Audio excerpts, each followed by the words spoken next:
पंजाब का जालंधर शहर। सुबह का वक्त था। सड़कों पर स्कूल जाते बच्चे, दफ्तर की ओर भागते लोग और हर चौक पर चाय की दुकानों की भीड़। सब कुछ रोज जैसा ही था, लेकिन इसी आम सी सुबह में कुछ ऐसा होने वाला था जो जालंधर के लोगों को पुलिस पर दोबारा भरोसा करना सिखा देगा।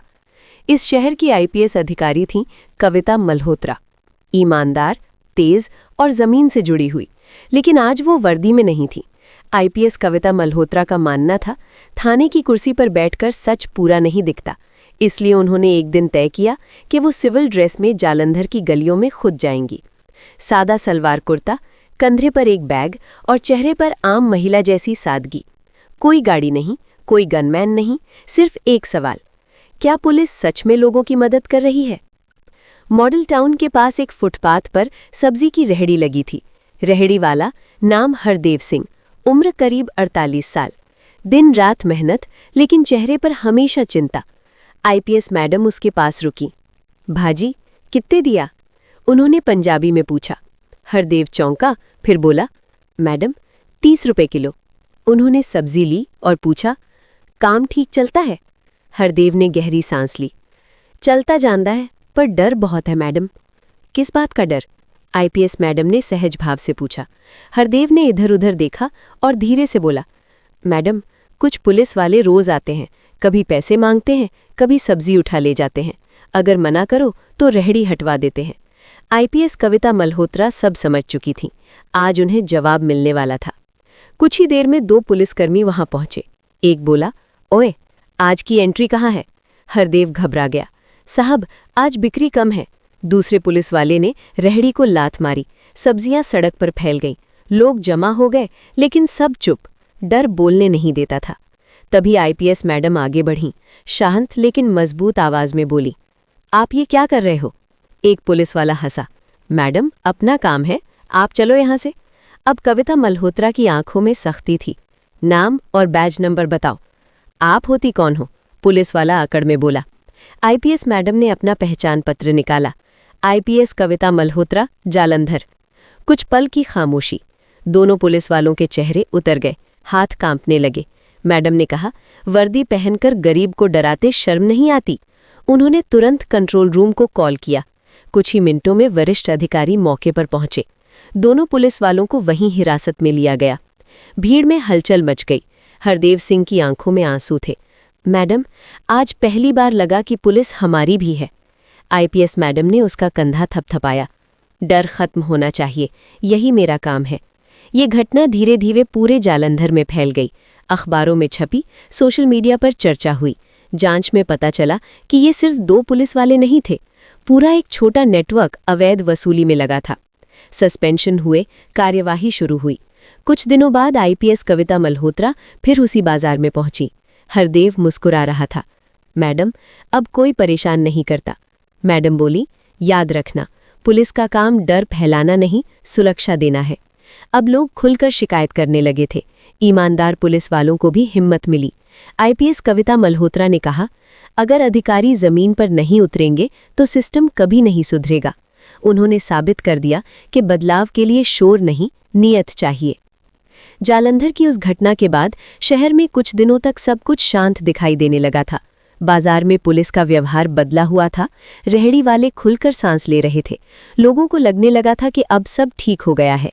लेकिन आईपीएस कविता मल्होत्रा जानती थीं, असली लड़ाई अभी बाकी है, क्योंकि अक्सर गलत काम सड़क पर नहीं, थाने की 4 दीवारी के अंदर पलते हैं। एक शाम आईपीएस मैडम अचानक एक लोकल थाने में पहुंची, इस बार भी बिना किसी सूचना के। थाने के अंदर कुछ सिपाही कुर्सियों पर टिके थे, कुछ मोबाइल में लगे थे, कुछ फाइलें यूं ही पड़ी थीं। जैसे ही उन्हें देखा गया, अचानक हलचल मच गई। मैडम आ गई हैं, किसी ने फुसफुसाकर कहा। आईपीएस मैडम ने सब पर नजर डाली और बिना कुछ कहे थाने का निरीक्षण शुरू कर दिया। इसी दौरान एक महिला धीरे धीरे थाने में दाखिल हुई। साधारण कपड़े, चेहरे पर डर, आंखों में आंसू। वो चुपचाप एक कोने में खड़ी रही। आईपीएस मैडम की नज़र उस पर पड़ी। उन्होंने पास जाकर पूछा, क्या परेशानी है? महिला ने पहले तो कुछ नहीं कहा, फिर रोते हुए बोली, मैडम, मेरी शिकायत कोई सुन ही नहीं रहा। महिला का नाम था सुमन। उसने बताया कि उसके पति को एक स्थानीय दबंग लगातार धमका रहा है। वो कई बार थाने आई, लेकिन हर बार कहा गया समझौता कर लो, बाद में आना, अभी अवसर नहीं है। आईपीएस मैडम का चेहरा सख्त हो गया। उन्होंने तुरंत पूछा, किस अफसर ने शिकायत लेने से मना किया? थाने में अचानक सन्नाटा छा गया। जांच में धीरे धीरे सामने आया कि वही दबंग एक पुलिस कर्मचारी का रिश्तेदार था, इसलिए शिकायत को जानबूझकर दबाया जा रहा था। आईपीएस कविता मल्होत्रा ने सीधे शब्दों में कहा, कानून रिश्तेदारी नहीं देखता। उन्होंने तुरंत एफआईआर दर्ज करवाने का आदेश दिया, साथ ही उस पुलिस कर्मचारी को लाइन हाजिर कर दिया। सुमन की आंखों में पहली बार राहत दिखी। वो बोली, मैडम, आज लगा कि इंसाफ अभी जिंदा है। आईपीएस मैडम ने शांत स्वर में कहा, इंसाफ तभी जिंदा रहेगा जब लोग डरना छोड़ेंगे। ये खबर भी धीरे धीरे शहर में फैल गई। अब लोग समझने लगे थे कि शिकायत करने से कुछ बदल सकता है, लेकिन हर कोई खुश नहीं था। कुछ भ्रष्ट अफसर आईपीएस मैडम के तरीकों से नाराज थे। पीठ पीछे बातें होने लगी, ज्यादा एक्टिव हो रही हैं, सिस्टम बिगाड़ देंगी। आईपीएस कविता मल्होत्रा को इन सब की भनक थी, लेकिन उन्होंने एक ही बात सोची, अगर ईमानदारी से डर लगे तो यही सही रास्ता है। कुछ हफ्तों में थानों में शिकायतों की संख्या बढ़ने लगी। पहले जहां लोग डरते थे, अब खुलकर बोलने लगे थे। एक बुजुर्ग ने कहा, पहली बार लग रहा है कि पुलिस हमारी सुन रही है। आईपीएस मैडम ने समझ लिया था कि बदलाव शुरू हो चुका है। ये लड़ाई सिर्फ अपराधियों से नहीं थी, ये लड़ाई थी डर, दबाव और चुप्पी से। आईपीएस कविता मल्होत्रा ने एक बार फिर साबित कर दिया कि अगर अधिकारी सच में चाहें तो थाने डर की जगह भरोसे की जगह बन सकते हैं। लेकिन ये सफ़र यहीं ख़त्म नहीं होता, क्योंकि जालंधर में अब भी कई सच अंधेरे में छिपे हुए थे और आईपीएस मैडम उन्हें उजाले में लाने वाली थीं। जालंधर के थानों में शिकायतें बढ़ने लगी थीं, लोग बोलने लगे थे, डर कम हो रहा था। लेकिन आईपीएस कविता मल्होत्रा जानती थीं, जब जनता बोलने लगती है तो माफिया चुपचाप चाल चलता है। उन्हें अंदर से महसूस हो रहा था कि जो कुछ सामने आया है वो पूरी सच्चाई नहीं है। एक रात आईपीएस मैडम को एक अज्ञात नंबर से कॉल आया। आवाज़ कांप रही थी। मैडम, मैं पुलिस विभाग से ही बोल रहा हूँ, नाम नहीं बता सकता, लेकिन अगर आप सच जानना चाहती हैं तो आज रात फाइल नंबर 317 देखिए। कॉल कट गया। आईपीएस मैडम समझ गईं, अब मामला गहरा है। उसी रात उन्होंने वो फाइल मंगवाई। जैसे जैसे पन्ने पलटती गईं, उनका चेहरा सख्त होता गया। उस फाइल में दर्ज था अवैध वसूली, झूठी एफआईआर, शिकायतें दबाने के आदेश और ऊपर तक पहुंचे हुए नाम। ये सिर्फ 2-4 पुलिस वालों की गलती नहीं थी, ये एक पूरा सिस्टम था। जांच में सामने आया कि कुछ वरिष्ठ अधिकारी भी इस नेटवर्क को बचा रहे थे। थानों से लेकर ऊपर के दफ्तरों तक एक चुप्पी की दीवार खड़ी थी।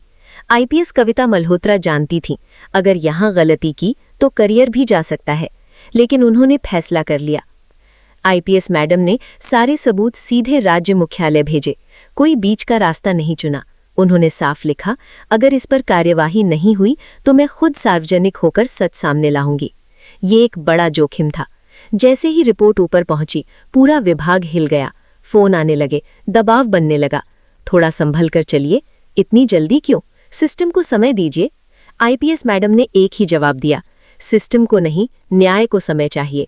कुछ ही दिनों में सीबी लेवल जांच बैठ गई। सुबह सुबह जालंधर में कई जगह रेड हुई। वही अधिकारी जो कल तक कुर्सी पर अकड़ में बैठे थे, आज सवालों के घेरे में थे। गिरफ्तारियां हुई, सस्पेंशन हुए, शहर सन्न रह गया। जब ये खबर बाहर आई, जालंधर की सड़कों पर लोगों की आंखों में गुस्सा नहीं, संतोष था। रामदीन, हरदेव, सुमन जैसे सैकड़ों लोग आज खुद को मजबूत महसूस कर रहे थे। एक बुजुर्ग बोले, मैडम ने हमें बोलना सिखा दिया। लेकिन इस जीत की कीमत भी थी। आईपीएस कविता मल्होत्रा कई लोगों की नज़र में खतरनाक बन चुकी थीं। ट्रांसफर की बातें चलीं, दबाव बना। एक करीबी अधिकारी ने पूछा, डर नहीं लगता? आईपीएस मैडम मुस्कुराईं, अगर डर कर चुप हो जाऊं तो वर्दी पहनने का मतलब क्या? कुछ महीनों बाद ट्रांसफर ऑर्डर आ गया, नई पोस्टिंग, नया शहर, लेकिन जालंधर के लोग उन्हें भूल नहीं पाए। थानों में बदलाव अब भी दिख रहा था।